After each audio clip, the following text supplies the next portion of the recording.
Assalamualaikum warahmatullahi wabarakatuh dan salam sejahtera kepada penonton Suah TV dan kita masih lagi bersiaran dalam program Salam Santai. Kali ini kita masih lagi bersiaran di mini studio Suah TV dan topik hari ini sangat menarik, iaitu satu topik yang prihatin. Okey. Gamai apabila bukan kata kita setiap hari dengar apa kata orang tu pasal COVID everything. Tapi kali ini kita ingin bercerita tentang satu topik ini, penderitaan seorang artis. Bagaimana deritanya seorang artis. Okey, bersama-sama saya kita bersama seorang artis ataupun selebriti yang sangat terkenal dan juga dikenali. Bagi mereka yang baru ni mungkin tak kenal siapa dia. Okey, kita bersama dengan Nur Akmal Yunus bersama-sama saya. Apa khabar Kak Akmal? Khabar baik, Alhamdulillah lah. Macam biasa Kan? orang kata walaupun kita sakit, kita kena sentiasa positif. Yes, kita kena bersama-sama untuk menceriakan diri kita juga. Kan? Okey. Okey Kak Akmal, mungkin di sini kita nak bercerita tentang penderitaan Kak Akmal sini tentang penyakit yang Kak Akmal alami. Mungkin penonton Salam Santai ingin tahu apa yang dialami selama ni Kak Akmal. Yang penonton apabila saya dah dengar benda ni agak sukar untuk bagi orang kalau tak strong, ya Allah tak boleh terima benda ni kan Kak Akmal. Mungkin boleh cerita sikit pada penonton tentang apa yang dialami Kak Akmal sendiri. Okay, first of all, sebenarnya syukur kepada Allah bila dia uji begini. Sebenarnya ada yang terbaik Allah nak bagi, cuma kita tak nampak. Jadi yang penting sekali tu kita kena mereda dengan apa yang diuji dan kita kena husnuzon dengan Allah. Dia bagi tu ada sesuatu. Okey, jadinya kalau nak macam Azmi cakap tadi kan, tiba-tiba tengok sakit macam ni, so macam mana menghadapinya. Setengah orang tak mampu nak hadap. Betul, kalau betul-betul kita tak kuat dari segi mental dan orang kata jiwa kita tak kuat, memang tak boleh nak hadap lah, insyaAllah. Tapi satu benda yang Emma alami, yang Emma lalui ialah apabila diuji, tak kisahlah ujian apa saja, sakit ke, ujian kehilangan ke. Kehilangan tu banyak kan, kehilangan pekerjaan, tambah zaman-zaman pandemik ni kan. So betul, sebenarnya ini lagi pula teruk dah lah hilang pekerjaan zaman pandemik, kena pula sakit yang macam ni. Ya Allah, ya Tuhanku, memang Tuhan dia yang tahu macam mana penderitaan dia, tetapi kita positif, kita ingat Allah. Ada sebab yang Allah bagi macam ni. Okey, lagi satu, kita jangan, apa orang cakap, jangan negatif sampai kita down. Yeah. Kita kena positifkan diri, tahu macam Kak Man ni sakit ni. Allah Akbar, kena kanser, orang kata kanser perut. Tetapi kena positifkan diri supaya kita tak down. Bila kita negatif kan, kita akan jadi down lah. So, kepada orang luar yang tak berapa mengetahui sakit Emma ni, kebanyakannya kalau tengok dekat IG Emma, dekat FB, dekat TikTok tu tak pernah pun tunjuk apa sebenarnya sakit kan. Just hint saja, tiba-tiba dah kena tolak atas kursi roda. Kenapa jadi macam tu? Okey, sebenarnya dia bermula dengan bulan puasa ni baru je sebenarnya. Bulan puasa tu dia kena, tapi tak berapa sangat. Ingatkan kita sakit-sakit badan macam tu je. Tapi bila sehari sebelum puasa collapse, dah sehari sebelum raya collapse, maknanya hari raya tu kita dah tak beraya, 10 hari tu terbaring sakit. Dia doktor kata ada ketumbuhan di dalam atas rahim, bawah perut. So, kalau perempuan sinonim dia ada cyst ataupun fibroid. Memang ada kiri kanan, tetapi tidaklah aktif ketika itu. But benda ni pun dah jalan berapa bulan dah, 3-4 bulan kan. So dia grow. End upnya bila dapat keputusan daripada doktor hari itu mengatakan dia adalah kanser.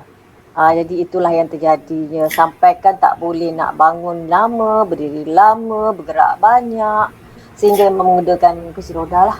Okey, Kak Emma, mungkin penonton Salam Santai ingin tahu juga tahap bagaimana kanser yang Kak Emma alami itu sehingga dengar kata bahawa kena kata orang tu kena membuat perubatan ataupun rawatan di klinik luar.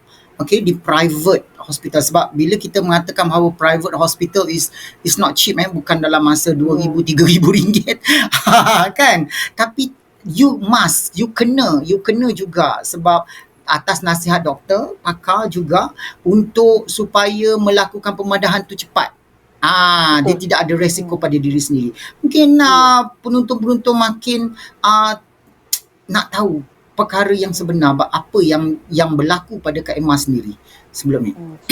Okey, sebenarnya kenapa doktor suggestkan untuk pergi ke hospital swasta? Apabila benda ni dah makin lama makin besar, orang kata grow dengan cepat, so sebenarnya merisiko pada nyawa. Bila doktor takut benda tu pecah dekat dalam. Jadi kita ni pasal pandemik punya pasal ni, hospital kerajaan sebenarnya memang bagus. Dia akan ambil semua pesakit-pesakit siapa yang datang, termasuklah macam Kak Emma yang datang baru beberapa bulan ni, tetapi disebabkan pandemik, maka hospital kerajaan tak boleh terima. Diorang dah memang concentrate kepada COVID ni. Jadi orang yang macam Kak Emma ni urgent kena operate ni pasal apa tau? Ketulan yang ada dalam tubuh ni dah membesar bola sepak. So Besar. bayangkanlah, terbesar gila, sebab itu sampai Kak Emma kena naik kursi roda, bergerak kan. Jadi lagi satu, doktor takut bila benda tu akan pecah kat dalam. Kalau pecah kat dalam, pertumpahan darah berlaku, so dia pasti akan melibatkan nyawa. So dia tak nak benda tu berlaku. Jadi dia suggestkan kena cepat pergi operate. So apa yang dia nampak adalah hospital swasta. Kalau pergi hospital swasta, ya Allah, bukan sikit banyak. Orang kata bukan sikit tau. Sebab masa Kak Emma tanya dengan doktor tu, okey kalau kita pergi dekat swasta, berapa costing dia? Bajet dia tu berapa? Dia cakap dalam 40 ke 50 ribu. Wow. Astagfirullahalazim, mana nak cari ni? Kita dah lah tak bekerja sekarang sama-sama pandemik ni. Orang industri seni ni dah berapa tahun ni? Dah 2 tahun macam ni. Susah nak bekerja. Tak boleh nak bekerja. Jadi macam mana nak dapat income tu?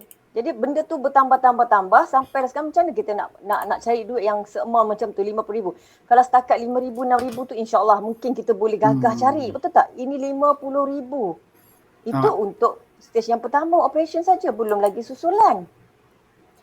Belum masuk lagi benda perubatan dia lagi tu, ubat-ubat dia Belum. lagi. Itu baru Yes, betul. baru masuk saja kan. Itu yang operation saja. Belum ada lagi, mungkin ada ubat-ubat yang selainnya lagi kan. Susulan, orang kata susulan dia. Susulan. Dan mungkin kita tak tahu berapa lama kita akan berada di hospital kan. Betul. So that means kata orang tu kita perlukan bantuan. Jadi bagi mereka yang di luar sana yang kadang-kadang orang luar kan, Kak Emma kan, kadang orang fikir artis mesti ada duit, everything semua.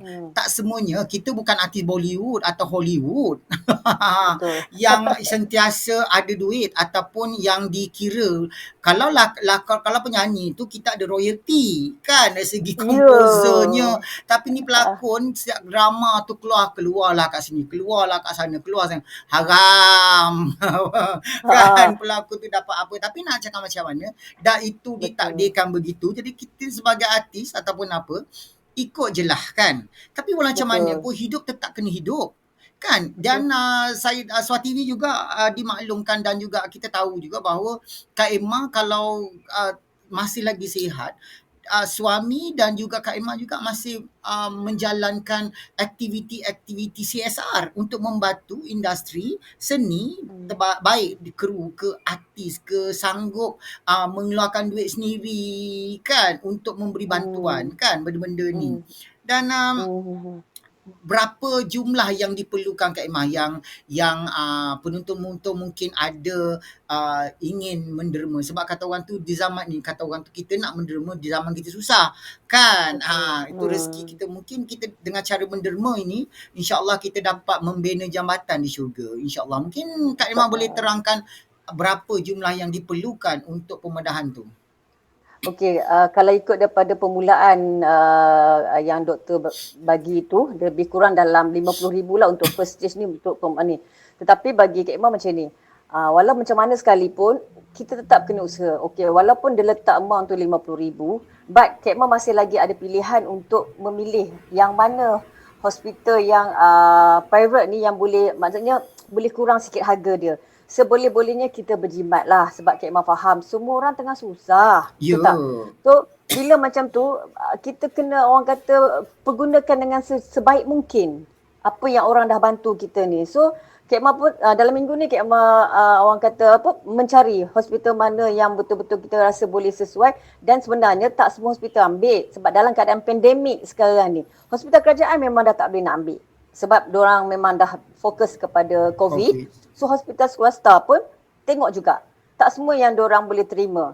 Jadinya Kak Emma kena pilih lah mana satu yang boleh terima. Yang penting boleh terima kita. Yang kedua tu barulah kita nak tahu bajet dia berapa. Dan seboleh-bolehnya memang Kak Emma mengharapkan biarlah serendah-rendahnya. Sebab kita tak tahu kan. Contoh sekarang ni, bajet yang Kak Emma terkumpul sekarang baru ada lebih kurang 25,000 dah. Alhamdulillah. So another 25,000 lagi. Kalau ikutkan sampai semalam baru ada 21,000. So hari ni ada peningkatan. Itu pun kurang juga pasal apa tau? Kak Emma ada masalah dari segi bank. Account bank, sebab kita pakai saving account. So dia sebenarnya kalau ikutkan prosedur tak boleh. Saving account ni kita ada had transaksi. Jadi bila dah sampai cukup limit dia, had transaksi ni dia stop. Contohnya pagi tadi kan, dia buka, dia boleh open, lepas tu bila dia orang memberi sumbangan, dia tutup lah. Jadi daripada pagi sampai petang rugilah. Macam tu orang kata tak. Tapi Alhamdulillah walaupun dapat sedikit pun at least dia ada peningkatan. Cumanya Kak Emma kena terus lagi lah mencari orang kata sehingga 50,000 tu dulu. Itu untuk permulaan ni. Sebab apa-apa pun kena ada bajet dulu dan tangan baru kita boleh pergi hospital tu. Kita bincang dengan dia, kita letak deposit orang kata. Kan? Sebab dia mesti kena ada deposit. Setiap nak masuk hospital kena ada deposit. Kita tak, kalau kerajaan tu dia tak perlu deposit pun. Ya betul. Kan? Tapi sebab sekarang ni pun kita pun dia pun kena fokus kepada COVID kan. Lagi satu bahaya juga kan apabila kita ni Alhamdulillah kita ni bukan jangkitan COVID tapi kita takut lah manalah tahu kan. Dan kita kena berjaga-jaga.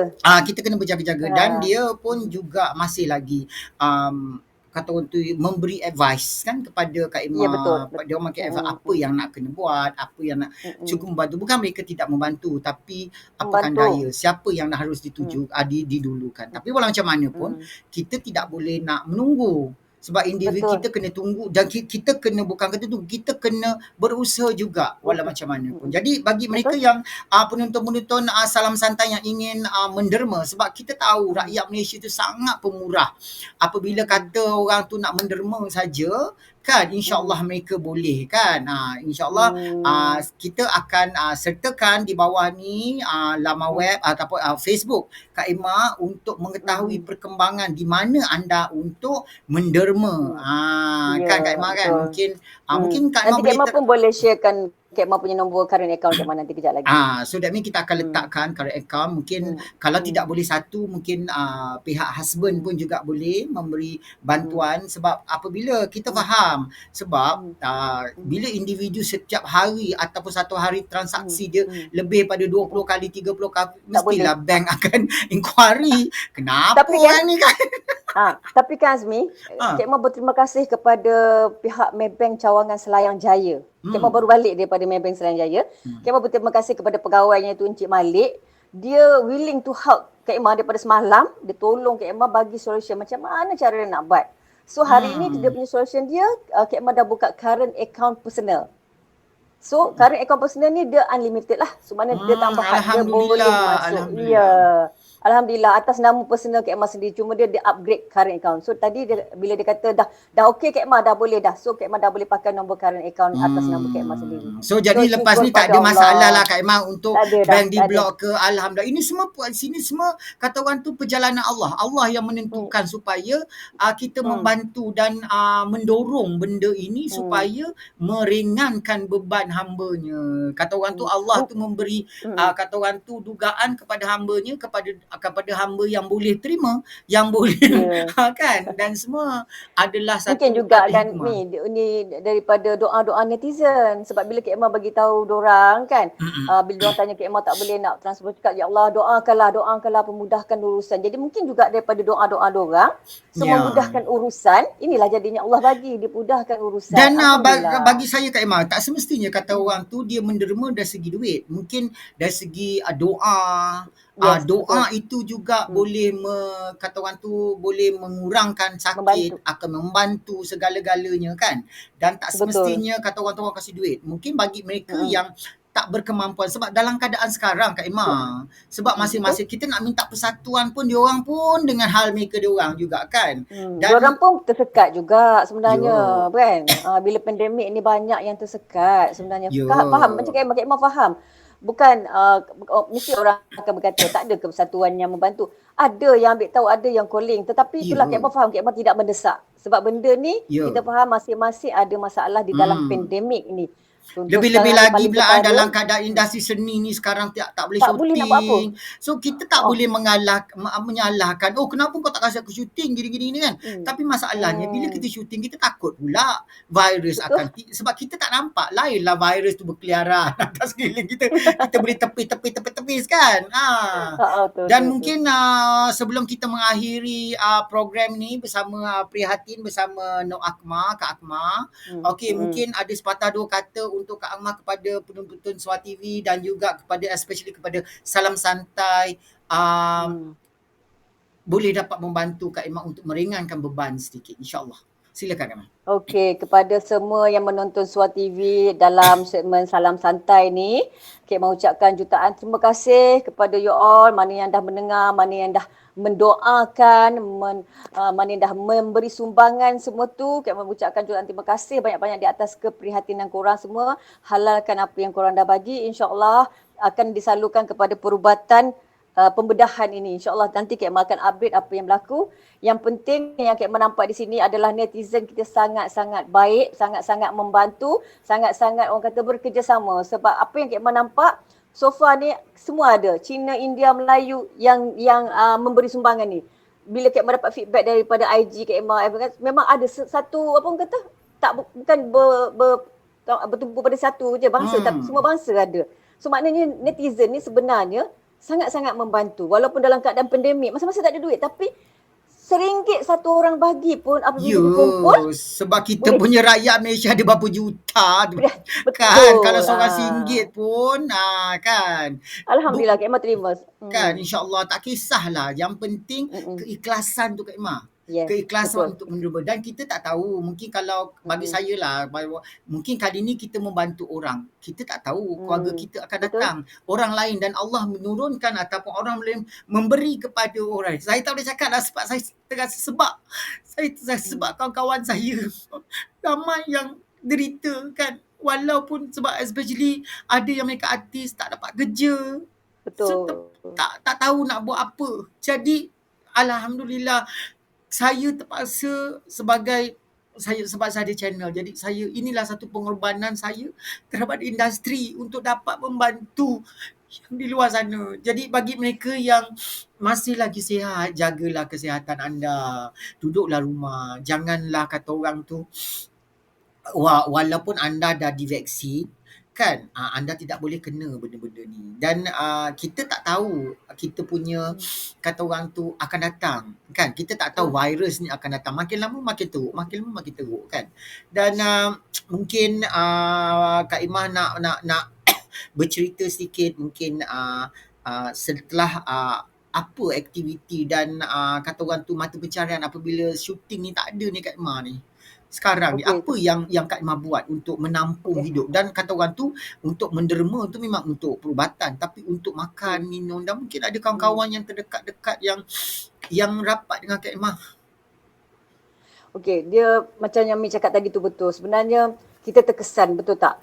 Masing-masing punya cara, macam Mi punya cara ni pun sebenarnya alhamdulillah ini adalah awak punya cara untuk membantu. So orang ni cara macam yang bantu. Sama juga macam Kak Emma. Okey, sebelum berlakunya sakit Kak Emma ni dulu, dalam masa pandemik ni, Kak Emma pun kerja NGO. Kak Emma buat sendiri. Buat kerja amal, membantu golongan-golongan terutama dalam bidang seni lah. Kita bantu kawan-kawan kita yang tersepit, yang susah, yang tak ada job. Yang contohnya budak-budak kru ke. Sebab suami Kak Emma adalah seorang kru. Dia pun ada kawan-kawan dia yang terkesan. So kita bantu secara senyap-senyap macam tu. Jadi dari segi orang kata kalau tak syuting tu, confirm lah memanglah kita tak ada duit. Betul tak? Tapi nak tak nak kita kena bangkit juga. Kita tak boleh nak duduk saja macam tu mengharap turun ke langit, tak boleh. Walaupun ni kita kena usaha. Jadinya itulah yang Kak Emma buat. Selain daripada kerja amal yang Kak Emma buat untuk membantu orang-orang yang terkesan. So ada juga kerja-kerja lain. Contohnya macam suami Kak Emma kalau ada dapat orang kata nak courier hantar barang pergi buat. So kita jangan memilih sangat, tetapi paling kena ingat adalah SOP tu kena jagalah. Supaya kita tak terkesan dengan COVID ni tadi. InsyaAllah lah kita cuba. Selagi boleh kita cuba halang. Jadi jangan jadikan orang kata asyik nak mengharap saja. Sebenarnya betul. Bila kita tak tahu bila pandemik ni akan berakhir. Betul tak? Jadi kita kena bangkit. Kita kena usaha. Jadi bila dah terkenanya macam ni sakit, Kak Emma dah tak boleh nak bergerak. Nak tak nak terpaksa mohon bantuan jugalah. Bantuan. Kak Emma pula memohon bantuan. Dulu Kak Emma bantu orang. Sekarang ni Kak Emma memohon bantuan. Ya Allah tolonglah. Kak Emma minta pada Allah Ta'ala, ya Allah kau bagi aku jalan. Kau bagi aku jalan keluar. Macam mana aku nak settle masalah aku ini. Dan Alhamdulillah bila Allah bagi sedelepuk macam ini dengan pertolongan kawan-kawan ni tadi, wartawan, artis, termasuklah macam Mi punya cara. Ini sebenarnya pertolongan daripada Allah. Dia gerakkan hati seseorang tu untuk membantu. Dengan cara yang Mi buat ni pun sebenarnya, Mi dah bantu Kak Emma banyak ni Mi. Sebenarnya dah bila keluar ni nanti of course orang akan tengok, betul tak? Daripada situ nanti orang akan bantu. Jadi cuma yang Kak Emma boleh balas adalah doa. InsyaAllah. Doa Kak Emma kepada Tuhan supaya diberikan perlindungan, kasih sayang, rahmat Allah kepada mereka-mereka yang membantu Kak Emma, semua wartawan-wartawan yang dah keluarkan story Kak Emma, netizen yang memanjang-manjangkan, apa orang kata, war-warkan sakit Kak Emma. Kak Emma faham, kadang-kadang diorang tak ada duit, tak apa. Diorang panjangkan tu pun dah okey dah. Betul tak? Itu pun dah orang kata memanjangkan supaya kita sama-sama saling membantu. Itu yang Kak rasa yang terbaiknya, kita saling membantu. Macam Mi buat sekarang ni lah. Okey, itu tadi kita dengar keluhan daripada Kak Akmal tentang penderitaan yang dialami, iaitu daripada kanser. Kata orang tu berat mata memandang, berat lagi bahu yang memikul. Kalau kita lihat tadi keadaan Kak Akmal menahan sakit apabila sedang kami interview. Dan saya rasa sebab walau macam mana pun mereka adalah insan biasa yang harus dibantu. Okey, jadi kita sebagai umat Islam ataupun bukan Islam saja, kita saling bantu-membantu antara satu sama lain. Manalah tahu besok kita pula yang susah dan orang akan membantu kita. Dan bagi mereka yang ingin menyumbang dan kepada Kak Akmal, boleh bank in-kan sumbangan tersebut kepada akaun yang tertera. Jadi SWAT TV dan juga tim SWAT TV mengucapkan terima kasih dan juga mendoakan agar Kak Akmal lebih tabah menghadapi dugaan yang diberi dan juga semoga dipermudahkan segala urusan. Dan akhir kata daripada Azmi Jafri mengucapkan Assalamualaikum warahmatullahi wabarakatuh. Jaga diri anda. Assalamualaikum.